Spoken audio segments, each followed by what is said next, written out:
Voilà, cette vidéo est dédicacée à Giovanni. Je ne sais pas quelle classe tu fais, mais déjà bon courage pour ton examen ou alors pour ton apprentissage. Donc, dans ton exercice, voici le chemin qui a été donné, d'accord?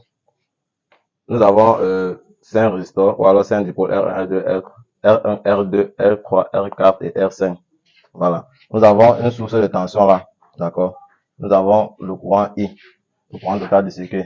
Donc, on a donné toutes les différentes valeurs des différents résistors. Donc, on a R1 égale R2 égale à R4.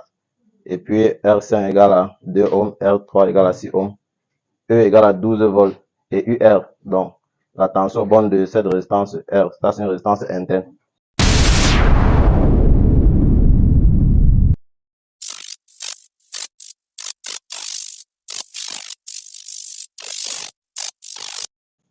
Nous pouvons dessiner ça autrement. On dessiner ça autrement, donc c'est un truc comme ça.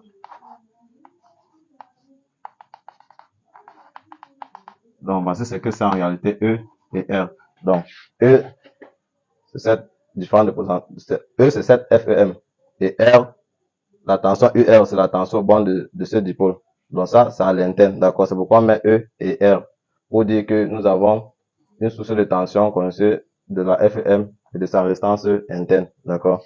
Ça, c'est ce que ça signifie. Voilà. Maintenant, nous avons la tension au bord de R. Donc, nous avons cette chute de tension UR qui est égale à 1,5 volts. On nous demande de déterminer la résistance équivalente vue des bornes A et B. Et on a indiqué la méthode, je pense, dans ton exercice. On a demandé d'utiliser la transformation de triangle à étoile. Et on n'a pas besoin de t'indiquer, c'est la méthode la plus adaptée pour cet exercice. D'accord? Donc, qu'est-ce que nous allons faire? Nous allons déterminer pour un premier temps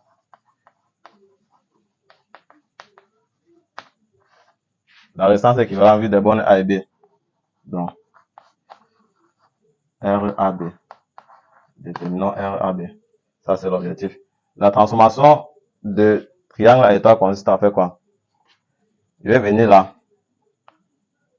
Je peux dessiner ce montage autrement, d'accord? Je peux dessiner ce montage autrement pour que cette transformation soit plus visible.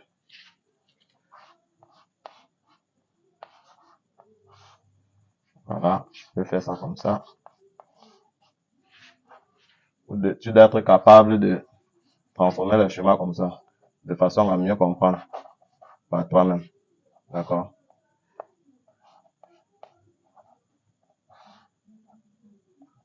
Là, voilà.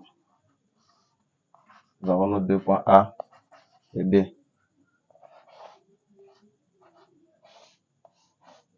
Voilà, nous avons E, R. Nous pourrons transformer ce schéma comme ça. Là, on voit déjà les triangles. C'est plus facile. D'accord? On voit déjà les triangles. Maintenant, nous allons passer à la transformation de ce triangle en étoile. Là, nous voyons déjà des figures sous forme de triangle. D'accord? Nous voyons déjà le schéma sous forme de triangle. Nous avons deux triangles. Maintenant, nous allons choisir dans quel triangle est-ce que nous allons faire une transformation en étoile. D'accord? Vous pouvez faire dans ce triangle ou alors dans l'autre. Maintenant, la transformation en triangle consiste à faire quoi? Je dois venir là, dans ce groupe de 3 résistances ou alors dans l'autre groupe de 3 résistances. Injecter donc un système de 3 résistances, mais cette fois-ci en étoile. D'accord? En étoile, ça signifie que je dois faire un truc comme ça.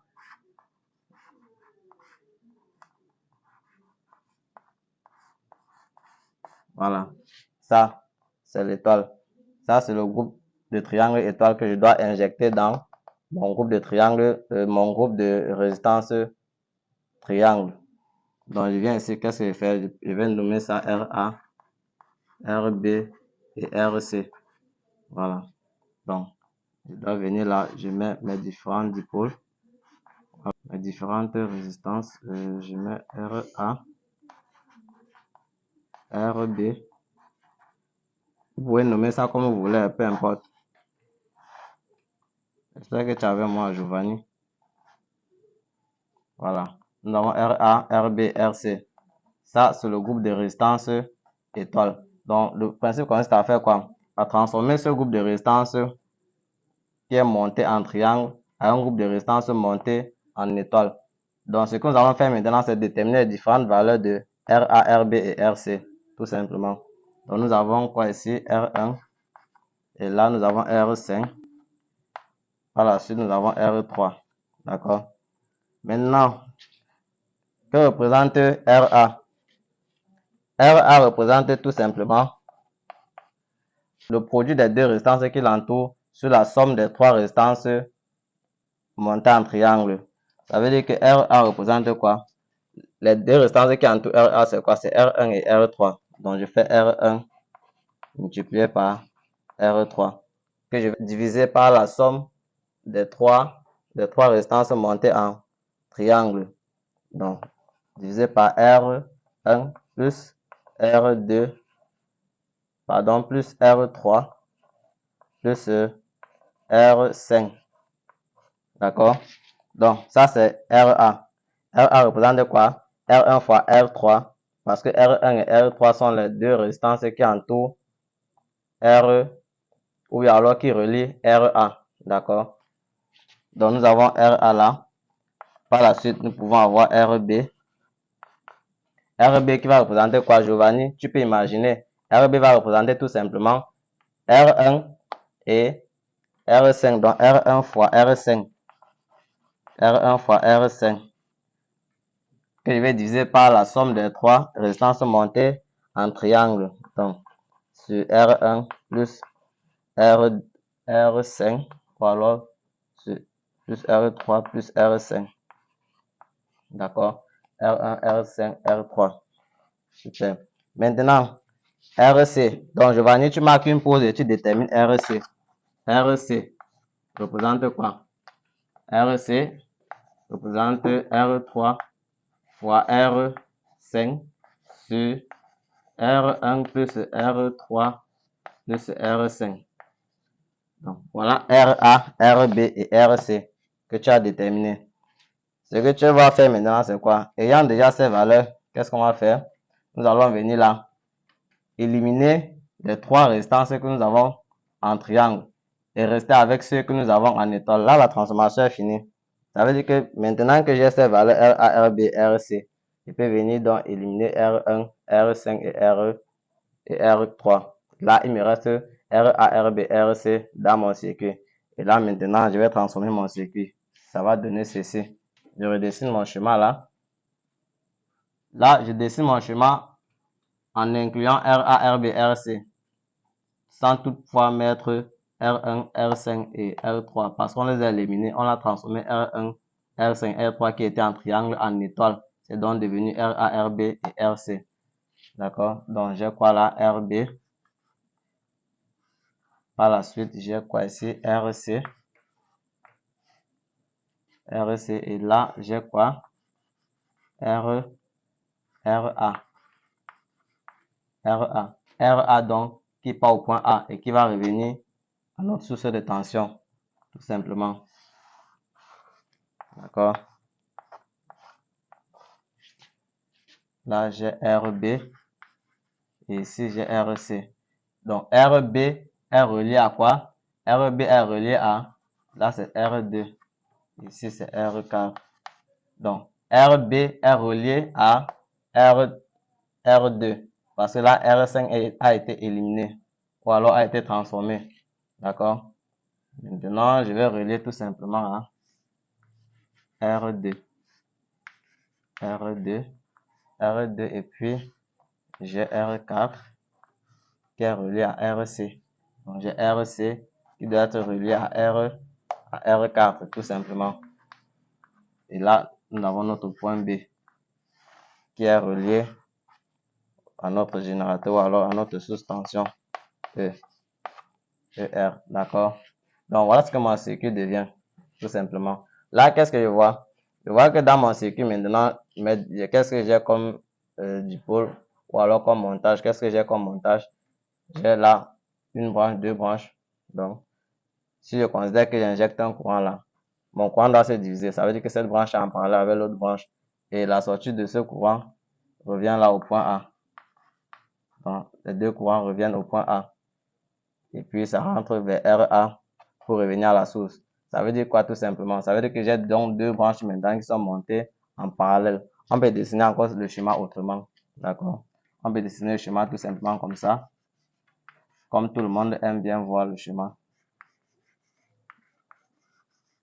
Nous pouvons dessiner ce schéma comme ceci.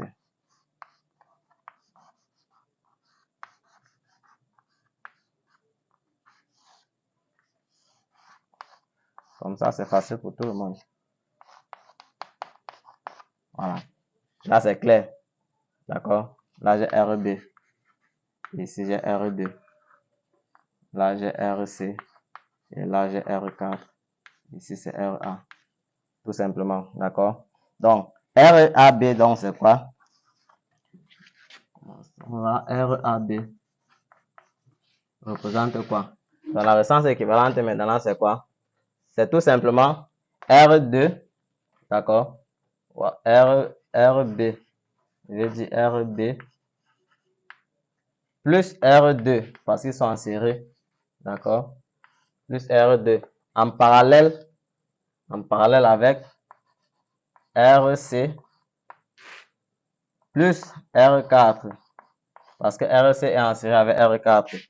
Maintenant, le tout en série avec quoi? RA. Donc, tout ça plus RA. Voilà. Voilà l'expression de la résistance équivalente vue des bornes A et B. Pardon, le point A, c'est ici. Pardon, le point A, c'est là. D'accord? Le point A, c'est là. Voilà. Ça, c'est notre point A. Et ici, notre point B. Voilà, Giovanni, j'espère que nous sommes ensemble. Voilà l'expression de la résistance équivalente vue des bornes A et B. D'accord?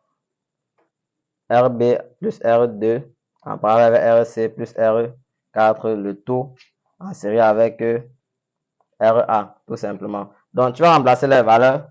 Giovanni, tu vas remplacer les valeurs. Je te fais grâce de ça. D'accord? Le cheminement est plus important. Tu vas remplacer donc les valeurs de R1, R2, R3, R5, ainsi de suite. Et puis, tu me laisseras ton résultat en commentaire. Tu me diras comment tu as trouvé RAB.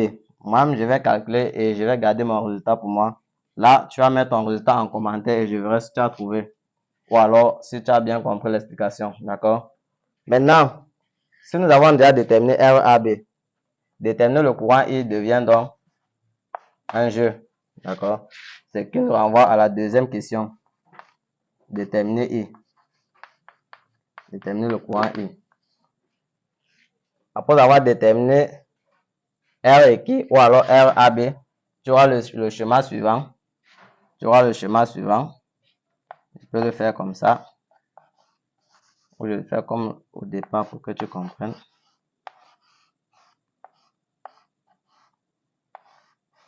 Tout simplement. Donc j'aurai ER là. D'accord. Ici j'ai RAB. Parce qu'on a réduit et là nous avons une seule résistance équivalente qui est RAB. Nous avons I. Donc, qu'est-ce que je peux faire? Je lance tout simplement ma maille. D'accord? Qu'est-ce que j'aurai? J'aurai tout simplement la tension au bord de AB. Ou alors au bord de RAB. La tension au bord de RAB sera tout simplement quoi? En fait, je lance ma maille, ça va me donner quoi? E, n'est-ce pas? Non. Le mieux, c'est détailler ça. Donc, pour pouvoir trouver mon courant I. Pour pouvoir trouver mon courant I, voici le schéma que nous aurons. Nous allons travailler avec ce schéma. D'accord? Voilà. Là, c'est petit r. Et là, c'est E. D'accord? Et là, le courant est fourni par là. Ça veut dire que la tension QR est fléchée de cette façon. Par contre, la tension E est fléchée dans l'autre sens. D'accord? Ça, c'est ce que nous avons. Maintenant, ça veut dire que URAB est fléché comme ça. Attention au bord de RAB. D'accord? Donc, ce que nous allons faire, c'est quoi? Pour déterminer notre courant I,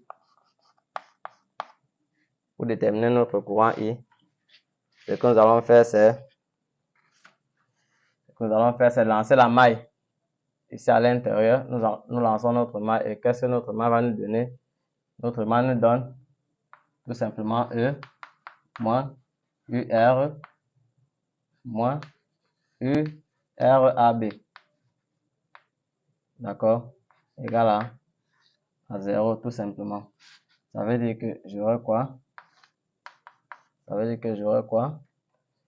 E moins UR.